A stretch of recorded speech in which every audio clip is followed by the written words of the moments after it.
साहित्य बदलाव के लिए निमित्त मात्र होता है। साहित्य क्रांति नहीं करता, साहित्य क्रांतिकारक पैदा करता है। तो साहित्य की भूमिका देश में टूल की तरह, हथियार की तरह या औजार की तरह साहित्य की भूमिका होती है। साहित्य को औजार की तरह रखते हैं या बात रखने के लिए आज का सब्जेक्ट है। लेकिन हमारी जो विरोधी छावनी है, उन्होंने साहित्य का उपयोग हथियार की तरह किया है। अगर विरोधी छावनियों में, प्रतिगामी ब्राह्मणवादी छावनियों में इस बात के ऊपर अगर चर्चा छेड़ी जाएगी तो उनके बैठकों में, उनके अधिवेशन में साहित्य को हथियार ही बोलेंगे। और उन्होंने 2500 सालों से लेकर आज तक साहित्य का उपयोग हथियार की तरह किया है। लेकिन हमें क्या करना है? तो जागृति लाने के लिए, क्रांतिकारक विद्रोही तैयार करने के लिए हमें पहले भूमि, जमीन बनानी है। उपजाऊ जमीन तैयार करने के लिए हम पहले स्तर का साहित्य बनाएंगे, साहित्य तैयार करेंगे, जिसको हम कहेंगे साहित्य एक औजार। लेकिन यहाँ पे एक शब्द साहित्य या वाङ्मय हमने लिया है, तो मैं इसको ऐसा समझता हूँ कला साहित्य या कला वाङ्मय, क्योंकि कला का ही इस देश में सबसे बड़ा महत्व रहा है। स्वतंत्रता के बाद हमको सबको, अपने को स्वतंत्रता के बाद साहित्य लिखने के लिए परमिशन मिल गई संविधान की वजह से। लेकिन इस देश में जब हमें साहित्य लिखने के लिए या वाङ्मय की कोई परमिशन नहीं थी, तब हमारे पुरखों ने कला के जरिए, कला संगति के जरिए हमारा पूरा इतिहास, पूरा हिस्ट्री यहाँ पे जीवित रखा, आगे की हर पीढ़ियों तक वो पहुंचाने का काम किया।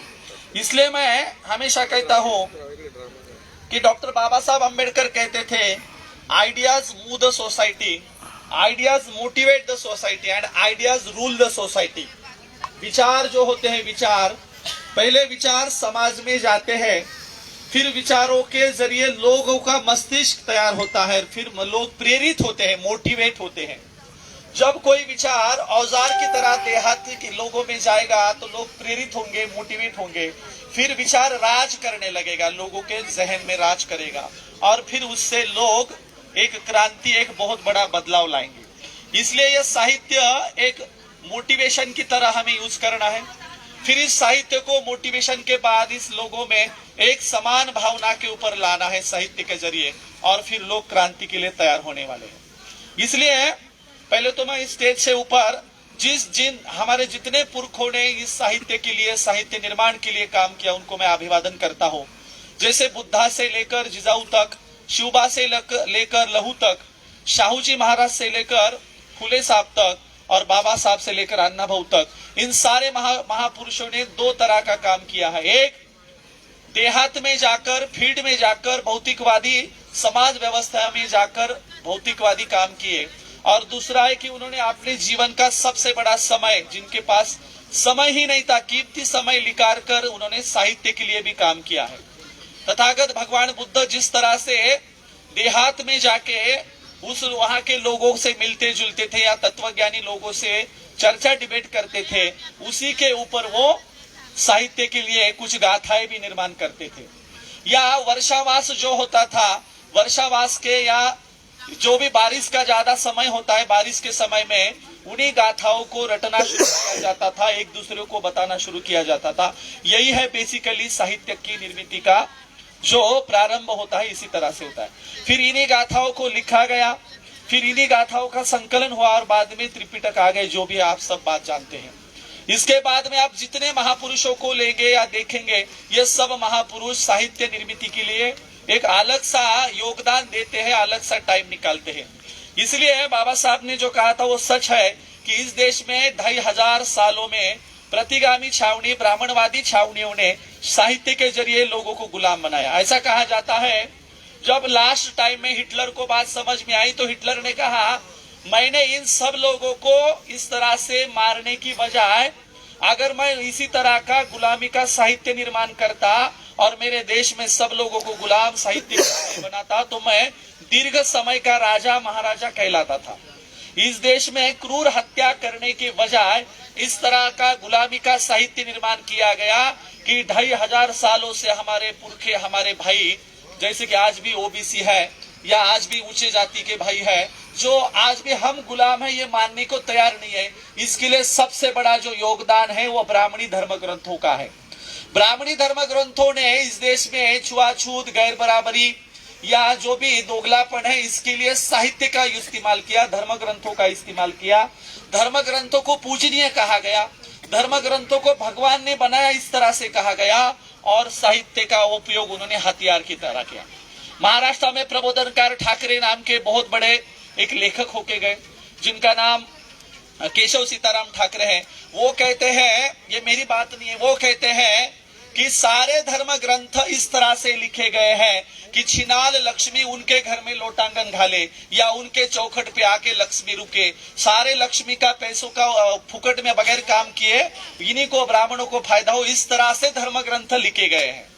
तो प्रबोधनकार ठाकरे अपने साहित्य में कहते हैं कि इस देश में साहित्य का दुरुपयोग किया गया है। साहित्य का सदुपयोग करने वाले लेखक, साहित्यिक और कलाकारों की बहुत बड़ी टीम इस देश में बनानी पड़ेगी। इस तरह का काम प्रबोधनकार ठाकरे कहते हैं। इसलिए दोस्तों बाद में बाबा साहब फूले, डॉक्टर तथागत गौतम बुद्ध के बाद इस देश में संतों ने यही आंदोलन चलाया और सारे संत यही कहने लगे कि इस देश में शब्दों को बहुत बड़ा महत्व होता है। पीछे जो हम जो पंक्तियां देख रहे हैं वो जगत गुरु तुकोबाराय की पंक्तियां है, वो साहित्य का शब्दों का महत्व कहते हैं। लास्ट के पंक्ति में कहते हैं कि तलवार शस्त्र की तरह शब्द होते हैं। शब्द जो अपने जबान से निकलते हैं वो शस्त्र से भी बहुत घातक भी हो सकते हैं और लोगों को दिल को छूने वाले भी हो सकते हैं। कबीर साहब ने यही कहा था। कबीर साहब कहते हैं, पोथी पढ़ी पढ़ी जगमुआ भयाना पंडित कोई, 2.5 अक्षर पढ़े प्रेम के सो पंडित हुई। आपने कई सारी पोथियां रट ली, लेकिन आड़ोस पड़ोस वालों से अगर आप तुच्छता का व्यवहार करते हैं तो आप पंडित नहीं है। लेकिन आड़ोस पड़ोस वालों से अगर आप प्यार से व्यवहार करते हैं, लेकिन कुछ भी आपने नहीं पढ़ा, कोई आपको धर्म ग्रंथ भी मालूम नहीं, सिर्फ प्यार से व्यवहार रखते हैं।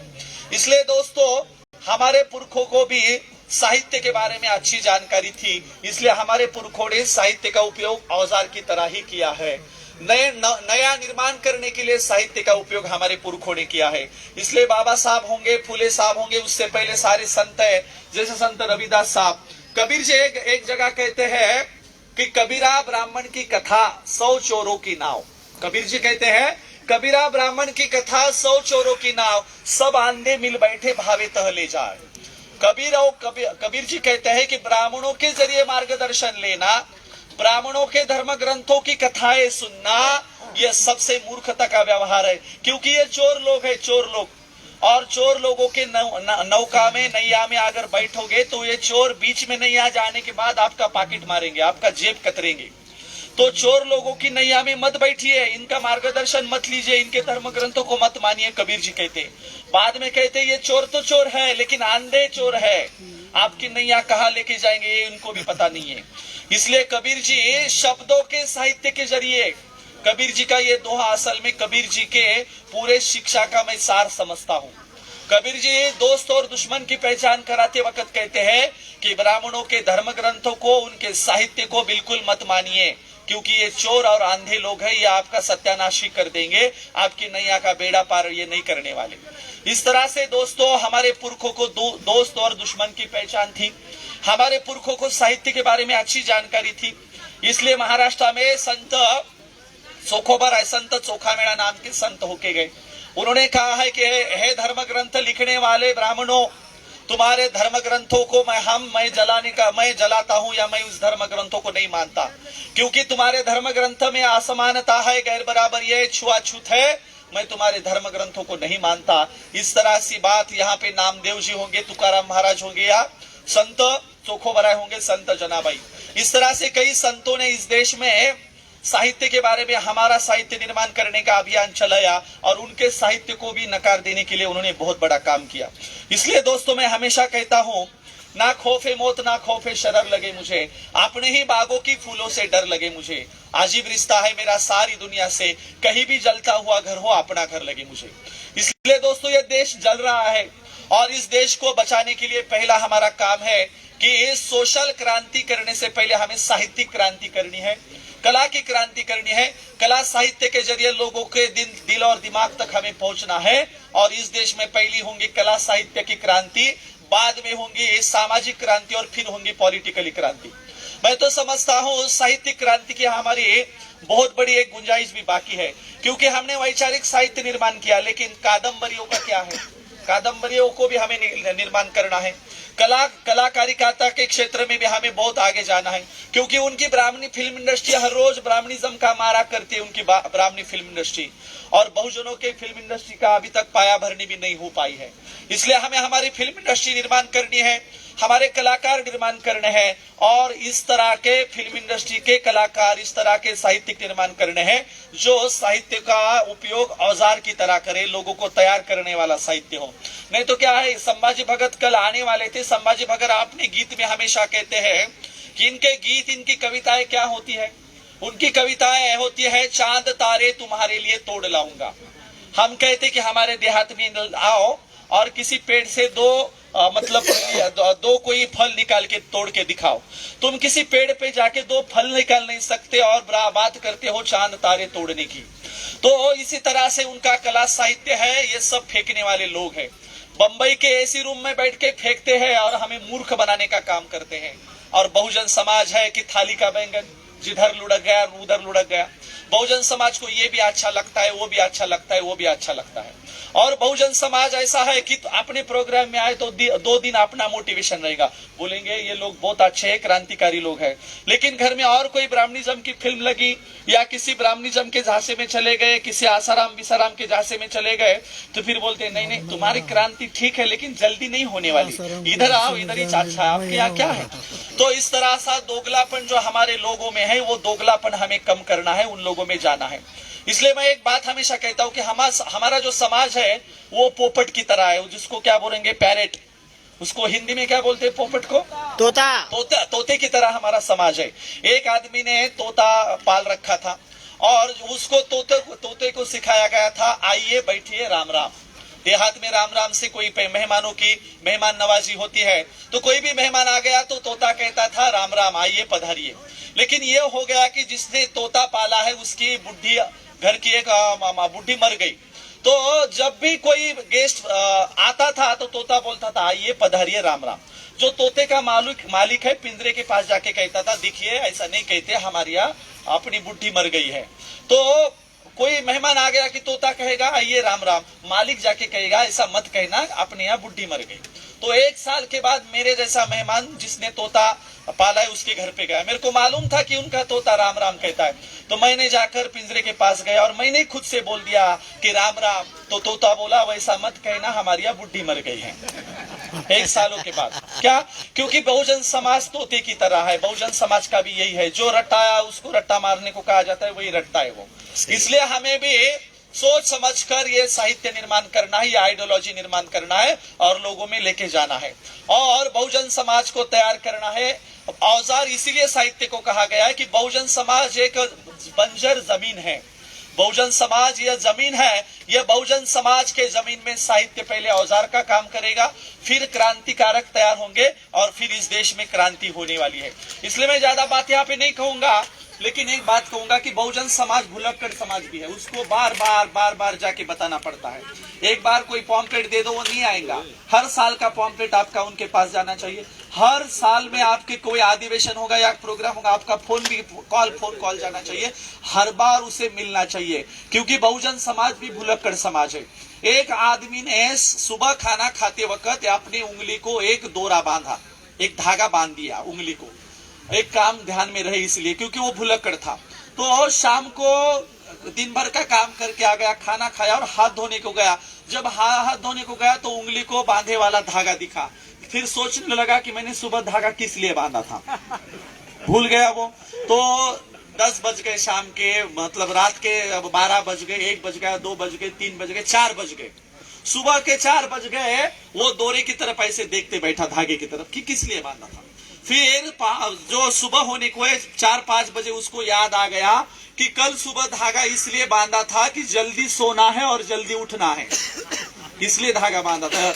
लेकिन बेचारा 5 बजे तक धागे की तरफ ही जागते रहा। तो बहुजन समाज इसी तरह से है, भुलक्कड़ है, उसको समझाना पड़ता है। और बार बार समझाना पड़ता है। इसलिए साहित्य के जरिए हम समझाएंगे, फुल टाइमर बना के समझाएंगे, कोई शॉर्ट फिल्म बना के समझाएगा या कोई कीर्तन प्रवचन करके समझाएगा, लेकिन समझाने का तरीका बदलेंगे, लेकिन समझाने का जरिया नहीं बदलेंगे या समझाने का ही नहीं रोकेंगे। हमको समझाते रहना है, समझाते रहना है। और आज का दौर मल्टीपल दौर है। पहले तो मैं ये कला संगनी का कार्यक्रम आयोजन करने वाले सबको मैं धन्यवाद देता हूं कि मल्टीपल इस यहाँ पे स्टेज लगाए हैं और मल्टीपल कार्यक्रम यहाँ पे चला रहे, क्योंकि ये देश मल्टीपल अभी बनने जा रहा है। खाली किसी के कन्विंस करने से या भाषणबाजी से लोग तैयार होंगे, ऐसा हम आगे चल के नहीं कह सकते। कल के 10 सालों में तो लोगों की भीड़ जमती थी, कोई रास्ते के उस किनारे होगा और जा रहा होगा तो भाषण सुन के भी लोग रुकते थे रास्ते के किनारे। बाजू में कोई बैंड पार्टी जा रही है, बहुत कुछ शोर शराबा है, फिर भी लोग भाषण सुनने को रास्ते के ऊपर रुकते थे। लेकिन आज ऐसा है कि आपने एसी लगवाइए, आपने यहाँ पे बहुत बड़े अच्छा स्टेज लगवाया है, या बड़े बड़े शहरों के एसी हॉल में कार्यक्रम हम करवाते हैं, लेकिन वहां भी लोग आने को तैयार नहीं है, क्योंकि वो बोलते नहीं कोई वीडियो लिंक वगैरह होंगे तो फेसबुक लिंक दीजिए, मैं घर पे बैठ के देखूंगा। तो समाज इस तरह से निठल्ला बनते जा रहा है। तो ये निठल्ले समाज को मल्टीपल तरीके से हमको तैयार करना है। इसलिए कला साहित्य सही कहा गया है कि औजार ही है, और इस औजार के तहत हम लोगों को तैयार करेंगे, लोगों में ये बात लेके जाएंगे। जाते वक्त मैं यही बात कहना चाहूंगा कि बुलबुल के पैरों में कभी बाज नहीं होते, बुलबुल के पैरों में कभी बाज नहीं होते, कमजोर और बुजदिलों के हाथों में कभी राज नहीं होते। जिन्हें पड़ जाती है आदत झुककर चलने की, उनके सरों के ऊपर कभी ताज नहीं होते। इसलिए हम बगैर झुके, सीना तान के हम चलेंगे, हम काम करते रहेंगे। मूल निवासी आंदोलन लास्ट तक लेके जाएंगे, लास्ट दम तक हम काम करते रहेंगे। जाते वक्त मैं सरमद की एक बात रखूंगा और मेरा बोलना खत्म कर दूंगा। देखो, दिल्ली में यह ब्राह्मण शाही के ठेकेदार दिल्ली में बैठे हैं, ये अमित शाह, ये नरेंद्र मोदी, ये निठल्ले लोग देश चला रहे हैं, और हमारे ऊपर जिम्मेवारी है कि साहित्य का निर्माण करना है। मतलब हम कितने पीछे हैं, वो राज शासन चला रहे हैं और हम साहित्य को औजार की तरह निर्माण करने की बात यहाँ पे लगाई है। तो एक बार औरंगजेब के इसी दरबार के एरिया में या दिल्ली में सरमद नाम का एक सूफी नंगा घूमता था। सरमद तो इतना बड़ा मुगल सम्राट औरंगजेब, जहां जिसके राज शासन में किसी को क्या कमी थी, लेकिन एक सरमद नाम का सूफी आदमी पूरे दिल्ली में नंगा घूम रहा है। औरंगजेब तक बात चली गई। तो एक दिन औरंगजेब महाद्वार से, उसके गेट से बाहर जा रहे थे, तो दरवाजे में ही महाद्वार में ही सरमद नंगा खड़ा था। औरंगजेब ने कहा, सरमद तुम्हें शोभा देता है क्या, तुम नंगे क्यों हो? तो सरमद ने कहा, तो तुम्हारे पास इतना कुछ जहांगीर है, पैसा धन दौलत है, तो मेरा तन ढकने वाला कोई कपड़ा ही तो दे दो। तो औरंगजेब ने बाजू के सरदार को कहा कि उसको कोई मऊ मखमली मुलायम सा कोई कपड़ा दे दो। लेकिन सरमद ने कहा, अच्छा ठीक है, मेरा तन ढाकने के लिए कोई कपड़ा दे रहे हो, तो मेरी शर्त यह है कि कपड़ा ईमानदारी का होना चाहिए। बाप जादों के गद्दी पे बैठकर, बाप को जेल में डालकर, भाइयों की हत्या करके जो बापजादों की गादी बगैर कोई श्रम करके आपको मिली है, बगैर कोई पराक्रम दिखाए आपको मिली है, उस श्रम का पैसा मुझे या कपड़ा मुझे नहीं चाहिए। तुम्हारे खुद के कमाई का कुछ डाल सकते हो तो मेरे तन पे डाल दो। औरंगजेब को उस समय गुस्सा आ गया, सरमद को चौराहे पर मार दिया गया, सरमद की हत्या की गई। लेकिन यह सवाल औरंगजेब को लास्ट तक सताता रहा, और इसलिए बाद में वो टोपियां बुनते थे, यहाँ पे आके टोपियां बुनते थे। यही सरमद का सवाल दिल्ली के चौराहे पर हमने किसान आंदोलन में उठाया था। यही सरमद की भूमिका हमने दिल्ली के आंदोलन में, दिल्ली के चौराहे पे उठाई थी कि नरेंद्र मोदी, अमित शाह, तुमने किसको पूछ के किसानों के खिलाफ कायदे कानून लाए थे? जब तक तुम ये कायदे कानून पीछे नहीं लेते, हम यहाँ से नहीं उठेंगे।